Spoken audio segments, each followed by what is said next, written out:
HG Infinite Justice Type 2. Apakah hanya sekedar bayangan untuk tetangganya Mighty Strike Freedom? Simak review berikut, teaser dikit ya. Guys, ini wajib beli guys.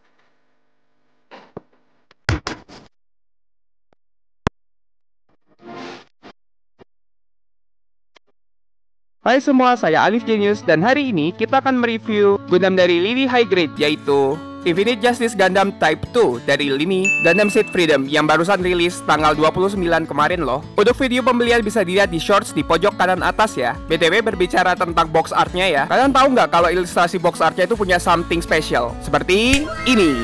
Yap, jadi kita kalau misalnya ngelihat box art dari Mighty Strike Freedom Gundam yang kemarin, sorry guys, kebalik ini mah.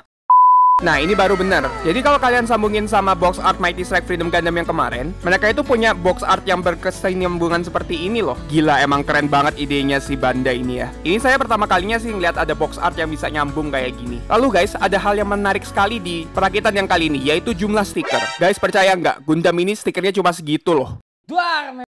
Saya aja saking nggak percayanya nyari-nyari tuh stikernya pada kemana semua. Ternyata emang stikernya cuma segitu. Gundam Seed Freedom, stiker cuma segitu doang. Di luar angkasa emang. Ceritanya ini Bandai tobat dengan jumlah stiker. BTW GBWC ke-12 guys, yang minat. Lalu untuk manualnya, kalau mau baca-baca silakan di pause di bagian ini. Seperti manual dari lini Gundam Seed Freedom yang lain, menggunakan model yang sudah di staples, model manual RG gitu. Jadi kalau misalnya bolak-balik gak akan kesusahan lah. Saya baru sadar ternyata model manual yang nulisin bagian yang harus disiapin sebelum rakit itu udah ada sejak Beach from Mercury. BTW ini guys, percaya stikernya cuma segitu guys. Jadi ini adalah untuk penampakan semua runnernya. Untuk kontennya itu sebenarnya 11-12 sih isinya sama Mighty Strike Freedom Gundam ya. Runnernya emang banyak, tapi karena emang volume bagiannya itu besar, jadi emang runnernya kelihatan banyak gitu. Lalu kalau kalian tanya apakah ada beberapa daur ulang dari Infinity Justice Spec 1, jawabannya adalah iya, ada beberapa. Hanya di bagian laser pelaserannya doang. Sisanya adalah moldingan baru. Alhamdulillah guys, Bandai tidak malas untuk bagian yang kali ini. Walaupun laser-lasernya daur ulang, tapi ada beberapa laser yang ditambahin lagi untuk bagian-bagian badan tertentu yang akan dibahas nanti. Oke, kita lanjut ke sesi berikutnya. Jadi berbicara tentang stiker yang super dikit tadi, ini tuh udah stikernya dikit, nggak semuanya kepake coba. Bahkan Bandai itu iseng dalam tanda kutip, bagian kecil-kecilnya itu kayak dikasih macam backup gitu loh. Cadangan kalau misalnya kalian itu nanti salah masang, atau bagian stikernya hilang. Bener-bener iseng banget kan ya si Bandai ya. BTW bagian kepala selesai nih. Kalian masih inget tentang engsel yang ini? Engsel yang juga ada di tetangga sebelahnya, yang harus ditekan ke dalam pakai part removal itu loh. Untuk yang kali ini tuh, yang sekarang kalian nggak perlu khawatir karena gampang banget masukinnya. Nah untuk bagian badan itu sebenarnya ada yang agak sulit masukinnya. Bagian belakang badannya itu harus mencocokkan pola yang kayak gini itu loh. Lihat ini. 6.5 hours later. Bandel banget dah pokoknya tuh, masih belum kan? Several days later. Pokoknya ini tuh saya agak paksa gitu masukin ke dalam, agak di pull ke atas gitu. Bagian bawahnya tuh agak loose biar dia bisa digerakkan seperti ini. Copot. Ini bagian putihnya juga gampang banget ya, loose banget, jadi harus hati-hati juga. Untuk bagian tangannya cukup sederhana sih, cuma hati-hati aja untuk kebalik bagian kanan atau bagian kirinya. Ada bagian yang lupa dipotong guys, kebiasaan emang. Sebenarnya juga kalau misalnya kalian takut kebalik kanan dan kiri, mereka itu punya pola yang didesain sedemikian rupa. Pola yang kanan ya kanan, pola yang kiri ya kiri. Jadi ketika rakit itu susah banget buat kebalik. Bagian pinggangnya tuh juga ada yang agak susah sih, nggak dibilang susah, cuman kayak bikin deg-degan gitu, takut patah gitu loh kalau misalnya dipaksa. Tapi bagian ini tuh emang agak sedikit harus dipaksa gitu loh. Pokoknya kalau kalian rakit harus seperti itu nanti. Ini ada sedikit gimmick yang keren ya. Jadi untuk menambah artikulasi dan biar join kakinya itu nggak lus-lus amat, dibikin pola seperti yang tadi. Lalu untuk menyimpan beam sabernya seperti spek 1 ya. Dia kayak dijepit gitu di bagian skirt sampingnya ya. Bagian kakinya mirip sama yang bagian lengan. Cukup sederhana, hanya mungkin takut kebalik bagian kanan dan bagian kirinya. Oh ya, kalau kalian misalnya mau nanya saya dapat di harga berapa? Saya mendapatkan di harga 2.880 yen atau sekitar 300.000-310.000 rupiah gitu ya. BTW ini tuh lebih mahal dikit, 100 atau 200 yen dibandingkan Mighty Strike Freedom Gundam. Ini entah saya yang karena udah terbiasa Mighty Strike Freedom Gundam yang kemarin, tapi ini lebih gampang loh rakitnya. Lihat nih, saya sok-sokan bikin ASMR. Kelupaan dong bagian pinggangnya. Kalau rakitnya sih sebenarnya bagian-bagiannya nggak jauh beda sama Mighty Strike Freedom Gundam ya. Sedikit upgrade dari desain lama tapi dengan backpack yang jauh berbeda. Dan selesai untuk bagian badan utamanya. Seneng banget saya ngelihat warna pink hotnya itu loh. Pink hot pink. Ya gitulah pokoknya warna pinknya memang memanjakan mata aja gitu. Lalu untuk backpacknya yang namanya adalah Volantes ya. Maaf kalau salah pronunciation ya, emang keren, terlalu keren namanya. Warna pink di tengah abu-abu kayak gini tuh berasa kayak kamu di hari-hariku yang kelabu. Lah kalau malah jadi pantun. Ini tuh backpacknya gede banget, kayak mungkin lebih gede daripada si pelindung membagakan ya. Dan menurut saya justru malah lebih fungsional loh daripada pelindung membagakan. Pasangnya juga gampang, tinggal langsung masukin aja ke badannya kayak gini. Masa kecil kurang. Lebih keren lagi kalau dibuka seperti ini jetpacknya. Saya sampai lupa guys, saking sedikitnya stikernya itu kalau misalnya masih ada stiker yang harus dipasang. Tuh lihat, sedikit itu aja masih ada sisa loh stikernya. Rifle-nya tuh kelihatan sama persis sama yang spek 1 kelihatannya. Bagian laser-pelaserannya akan dibahas nanti, banyak banget nih guys, lihat. Mungkin ini kan bagian yang paling kalian tahu. Ketika saya rakit tuh kelihatannya senjatanya nggak jauh beda sih dari yang spek 1. Cuma ada beberapa bagian yang di-upgrade dikit biar lebih mudah dipasangnya. Dan sudah jadi Infinite Justice Gundam Type 2. Oke, mari kita membahas artikulasi dari Infinite Justice Gundam Type 2. Mungkin untuk yang kali ini saya mulai bahas dari jetpacknya kali ya. Kalau kalian ngeliat Star Wars, itu ngingetin kalian ke X-Wing Starfighter nggak sih? Bener-bener mirip banget desainnya. Seneng banget sih saya lihat desainnya. Tapi yang disayangkan warnanya agak pucet ya. Ya harusnya Bandai kasih stiker sedikit lah. Ya udah tahu stikernya dikit kayak gitu. Bagian sayapnya itu punya lock mechanism yang seperti tadi dan juga punya artikulasi sebagai berikut. Ini bagian meriamnya ya. Dia juga punya artikulasi sebagai berikut. Bahkan sampai bagian kokpitnya itu juga bisa ditekuk sebagai berikut. Intinya keren lah ini backpack pokoknya. Kita lanjut ke bagian badan utamanya.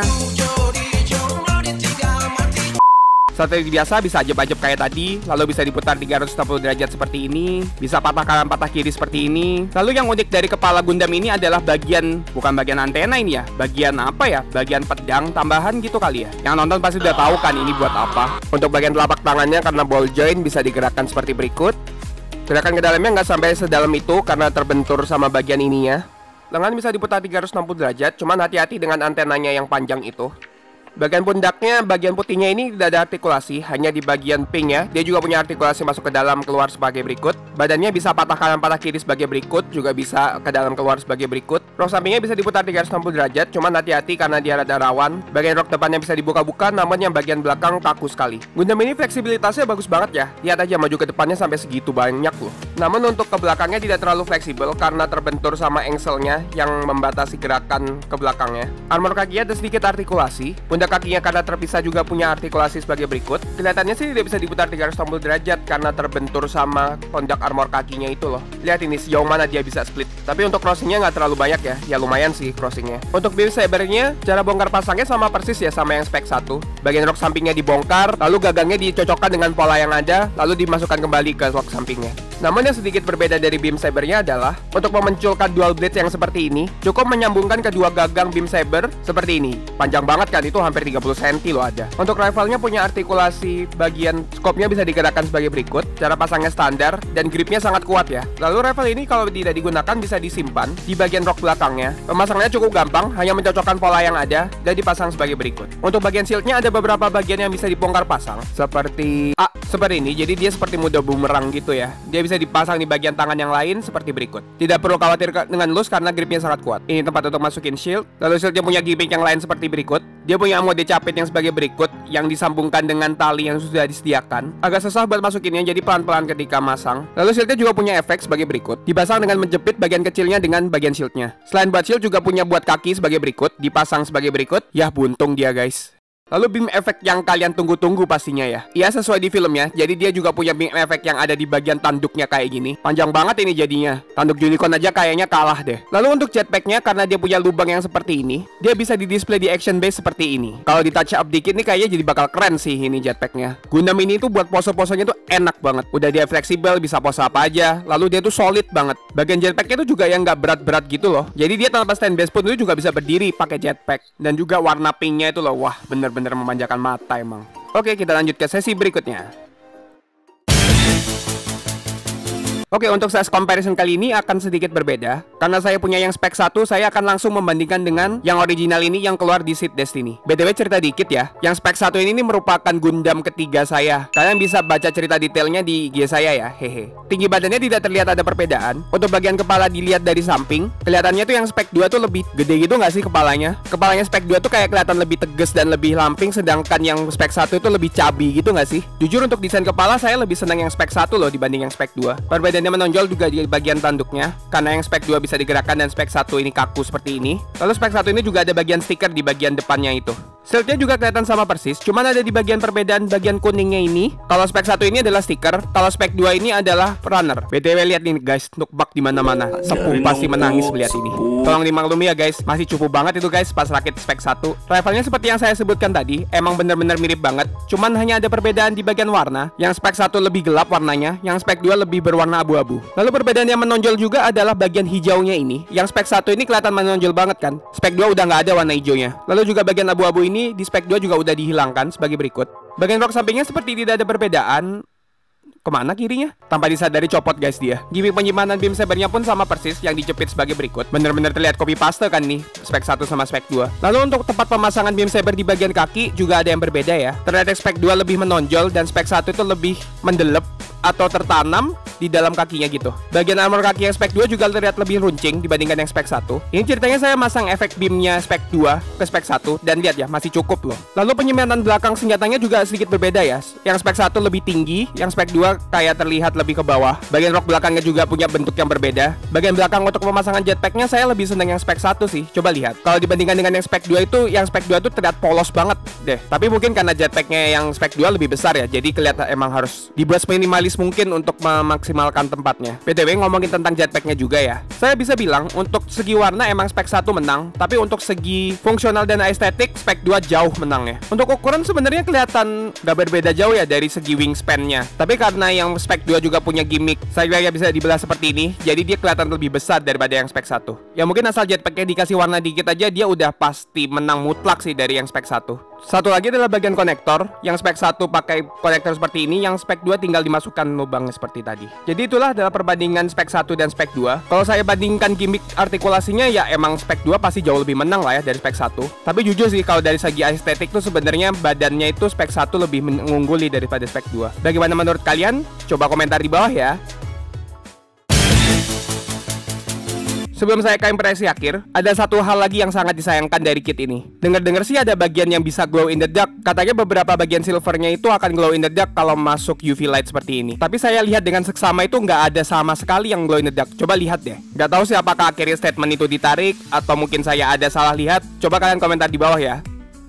Jadi bagaimana menurut kalian tentang mainan remote control yang keren ini? Masih mau bilang ini terbayang-bayang hype-nya Mighty Strike Freedom? Tidak guys, ini harusnya punya hype yang sama dengan beliau. Artikulasinya memuaskan banget, badannya solid dan posenya enak banget, warna pinknya memanjakan mata, build-nya gampang ditambah stiker yang hampir sama sekali tidak ada. Gimmicknya baik dari senjata maupun artikulasi bener-bener cukup. Mungkin agak kebanyakan ya efek beam sabernya. Sedikit menyayangkan aja sih tidak bisa glow in the dark, bakal keren harusnya sebelahan sama Mighty Strike Freedom di bawah sinar UV. Dan kalau ditanya mending spek 1 atau spek 2, jauh lebih mending yang ini guys. Walaupun saya bilang dari segi desain lebih unggul spek 1, spek 2 masih unggul jauh di artikulasi dan gimmick. Coba aja mereka bisa combine gitu, desain spek 1 dan artikulasi and gimmick spek 2. Wah, selesai tuh Gundam Seed. Untuk harga 3.000 yen ini sangat worth it untuk dibeli. Bahkan saya mewajibkan untuk punya kit ini. Jarang banget kan punya Gundam warna pink tapi maco kayak gini. Sasuga emang Atrunzala ini. Ya, tapi harapannya cuma satu ya guys, jangan sampai harganya digoreng berlebihan. BTW info aja, stoknya tuh tipis banget. Bandai kayaknya sibuk reprint Mighty Strike Freedom, jadi salah prediksi kalau Gundam ini tuh se-hype itu. Tapi dengar-dengar juga bakal rajin di reprint beberapa bulan ke depan. Jadi harapannya harga bisa semakin stabil ya ke depan. Dan buat kalian juga jangan mau kepancing gorengan-gorengan di seller ya, pintar dalam membeli. Saya nggak berani bilang harga aman buat Gundam ini di negeri Konoha. Mungkin 600.000 angka aman,